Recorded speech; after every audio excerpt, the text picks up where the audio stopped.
Yeah, they presumably have at least one residence where the person is, and they're going door to door nearby to see where he might be hiding out. It's a very dangerous operation. It's painstaking. The scene of the investigation has expanded. So it's no longer just Watertown. The governor of Massachusetts extended it all the way to Massachusetts. It's an enormous area that is essentially in lockdown.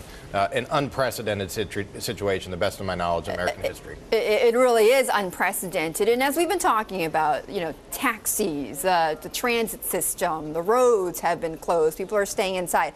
They haven't quite yet closed the airports. Is it only a matter of time before they shut down Logan Airport? I think so. I mean, no one can get there. I mean, they've shut down the taxi system, the mass transit system. They don't want people on the roads. I expect they won't want people arriving on inbound flights because they have to go somewhere from there. Right. But we'll see. We'll get an announcement from Logan fairly soon, I guess. I assume, and we're already hearing reports of businesses, for instance, that have been holding functions or were going to hold functions in Boston. They've canceled them, and they're likely going to cancel them throughout the day. That's right. As this rolls on. It's a cascading series of disruptions, and so just think about it. If your kids can't go to school, then you can't go to work, and if you can't get a ride, you stay home. And it's sort of like the closest analogy would be a large snowstorm, where everyone just has to stay off the road and stay home, and that's what they want until the situation is definitively resolved. What's happening in the war room right now? Well, there's several war rooms. So there's a tactical war room where they're looking for who did this, and they are on the street, fully armed, many in body armor, going house to house, street by street, looking for this individual. There's also an investigative war room where they're trying to make sense of all the data they have, the databases, the preliminary investigation into these two men, where they came from, who their associates are, what they were doing online, where they may have moved, what they're getting from any vehicles or possibly an apartment.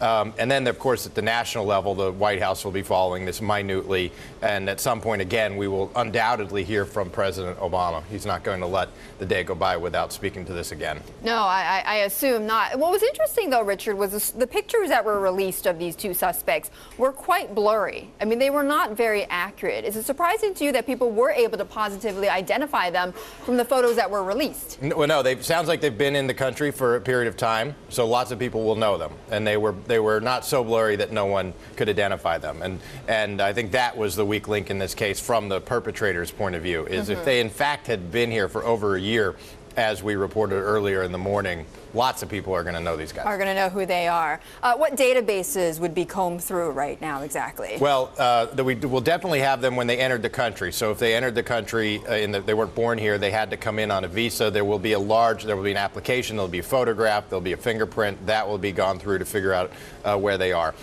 They will, now that they have names and faces, they will check all the telecommunications records, criminal history records, tax records, school records, everything you can imagine about these individuals, and that will be happening at the investigative level. The people at the tactical level, who are the ones in the body armor who we see on the imagery, they're just focused on what's right in front of them, and it's handled quite separately. They need to feed the information to the tactical level, and sometimes that connection can go wrong, so that they know in real time what they're looking for and what to look out for. But they're handled somewhat separately. Richard, from what you know and what you're gathering, I mean, does it seem as if these two are active alone, or are they part of a larger organization here? Could be either way at this point. When you see foreign nationals, you typically think some sort of apparatus behind them that supported their effort. But they've been here long enough. They seem to be capable. If they've been here over a year, that was more than enough time for them individually to put together this plot. Time will tell on this one, but I will tell you what we call an investigative premise for the law enforcement and especially intelligence community at this stage will be that they are an operative unit from an international terrorism network. But this is a cell. Yeah, but this is not a conclusion. This is one theory about the events that they will be investigating and really need to run to ground definitively before they declare the incident in any way over.